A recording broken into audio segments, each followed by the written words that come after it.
We also have the coronary sinus orifice, or opening in the right atrium. So the coronary sinus is a major vein of the heart itself. So just reflecting back on the layers of the heart, the myocardium contained the muscle cells of the heart, and muscle cells need oxygen in order to contract efficiently. So the heart needs its own little system of delivering blood to the tissues of the heart itself. And the coronary sinus, we'll get into just a little bit later, is going to be the way that all the veins are draining blood back into the right atrium where the blood can go back into circulation. Now in this picture, we've cut a little hole in the right atrium. We see the fossa ovalis right here, that shallow depression on the interatrial septum. And again, beforehand, this was the foramen ovale. We also see the opening of the coronary sinus. We'll see a little bit better picture here in just a moment of that coronary sinus opening or orifice. Then we see just parts of the pectinate muscle kind of scattered in here as we've cut right through them. So we'll see that better here on our next picture. Now highlighted in green is that fossa ovalis. So it gives us our bearings a little bit. This opening is the coronary sinus orifice. So it's the opening for that coronary sinus.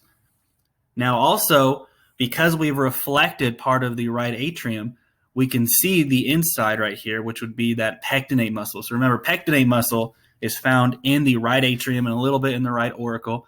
But as you look at the musculature here, there's just no pattern to it. It's kind of going all different directions here, all different ways. That's what it means by the irregular network of musculature. So it's called pectinate muscle. Now we also have internal structures of the ventricles. So now we're moving down to the ventricles. There's another irregular network of musculature found in the ventricles, which is called trabeculae carneae. So remember, trabeculae carneae is only found in the ventricles, whereas pectinate muscle is found in the right atrium and right auricle. We also have papillary muscles, and these are small cone-shaped muscles kind of at the bottom of the ventricles, and they're going to be connected to the valves through these small little tendons called chordae tendineae. Chordae tendineae. They connect the cusps of tricuspid valve and bicuspid to these papillary muscles, and it's going to help them open and close a little bit easier. So as we look in here, first, if we look just at the musculature found in here, we can see there's no pattern to it. It's just kind of going all different directions. That is the trabeculae carneae. It's only found in the ventricles. We also see papillary muscle. There's one right here. These little cone-shaped muscles. And we see two over here. And then these strings are called chordae tendineae. And so these chordae tendineae will attach to the papillary muscle. And then down here at the bottom, just one quick reminder, this portion right here is that moderator band, preventing overinflation of the right ventricle.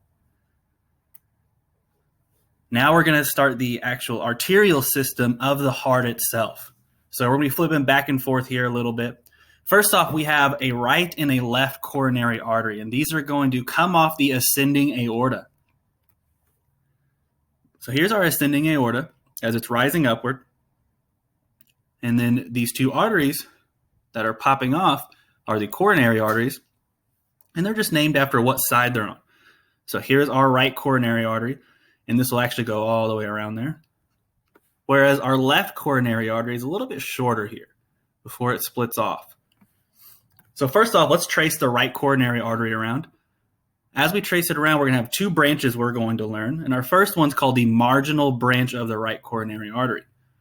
Now, it gets its name because it goes to the margin of the heart, or the edge of the heart on the right side. Here is right coronary artery, so let's trace it down here. Once we get to the edge of the heart, we see this artery branching off here, and that is the marginal branch of the right coronary artery, right there.